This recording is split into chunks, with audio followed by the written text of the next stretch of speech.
But hi guys, my name is Wes and I'm a part of the Animal Care Services team here at Wildlife Images, and I'm here today to teach you all about bear spray. And bear spray is the most important thing you can take out on a hike with you in bear country. It is the most effective way to deter a charging bear from coming towards you. So what is bear spray? First of all, a lot of people don't realize what it is. It is not pepper spray and it is not bug spray.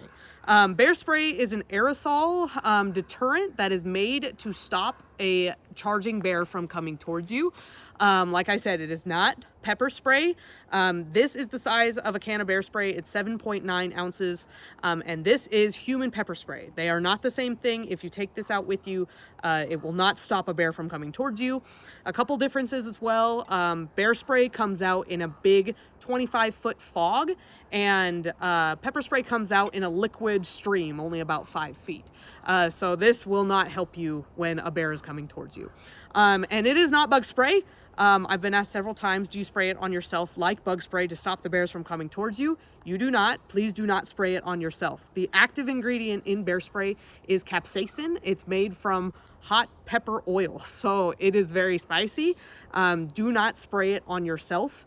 Do not use it as a preventative deterrent as well. Do not spray it around your campsite to deter the bears from coming to your campsite. That actually might attract bears. Hot pepper oil is food, and bears can smell food up to 15 miles away. It might smell enticing for them, and it might actually lure bears to your campsite. So you do not want to do that.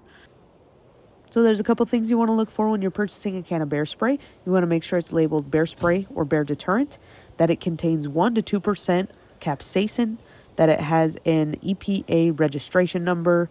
You want to make sure that the can is 7.9 ounces or more, and finally that it has a spray range of up to 30 feet.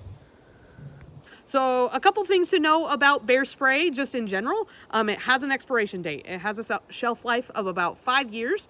Do not use expired bear spray. The propellant leaks out of the can over time, so it will not spray like it should.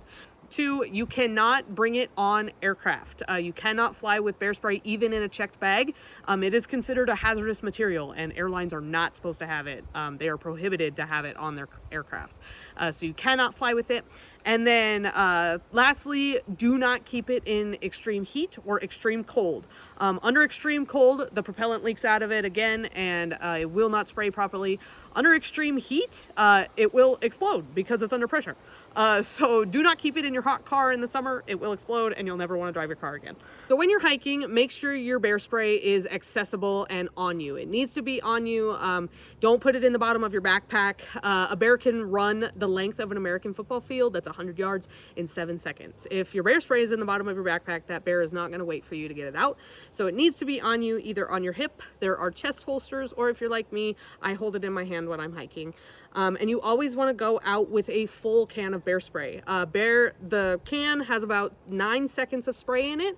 And when you spray a bear, you're going to use about 2-second bursts. So you can use it multiple times if you need to. That's why you need to go out with a full can. If you go out with half a can, there's a possibility you might run out. So you want to go out with a full can of bear spray. So I'm going to teach you how to spray off this can of bear spray.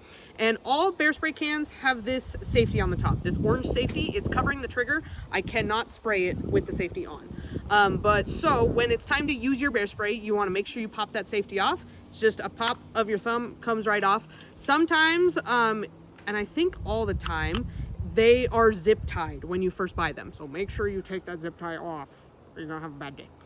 So now I'm going to teach you how to fire off this can of bear spray. So let's go through a scenario on what would happen if you're hiking and you encounter a bear. So you see that bear, say it's like 25 yards away from you. You see that bear. If you learn anything from this video, do not run from a bear. Bears are predators at their core. If you run from them, they will chase you, even if they weren't even thinking about chasing you. So never run from a bear. You see that bear, it sees you. What you're going to do, you're going to slowly back up. You're going to say, hey bear, I'm walking away. Enjoy your lunch. Say whatever you want. But make sure you're talking loudly. You don't have to scream at the bear, but make sure you're talking loudly.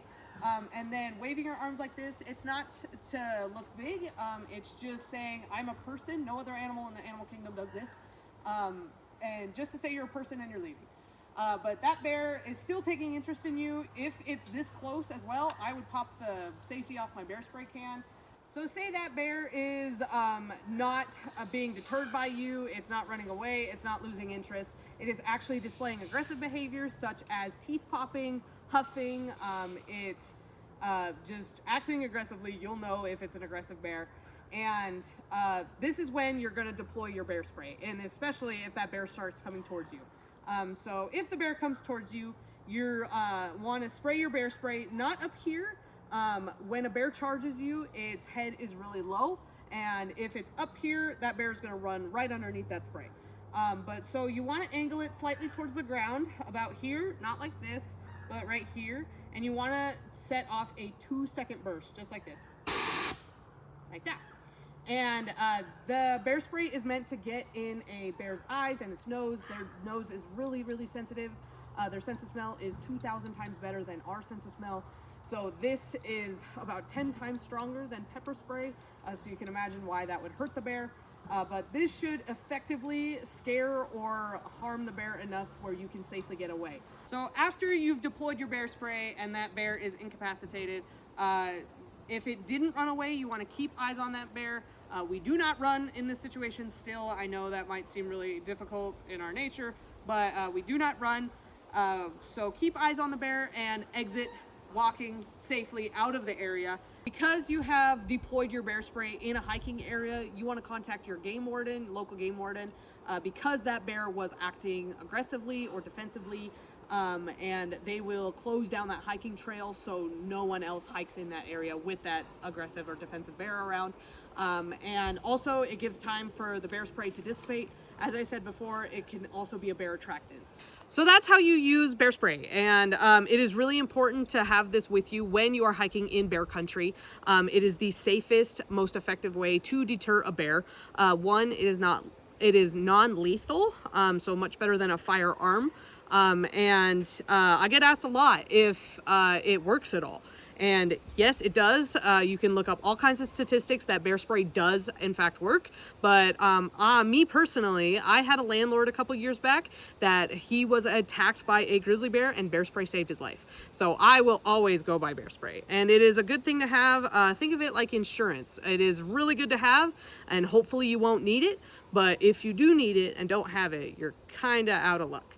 If you have any questions about bear spray or bears in general, feel free to contact us here at Wildlife Images. We'd be happy to answer your questions.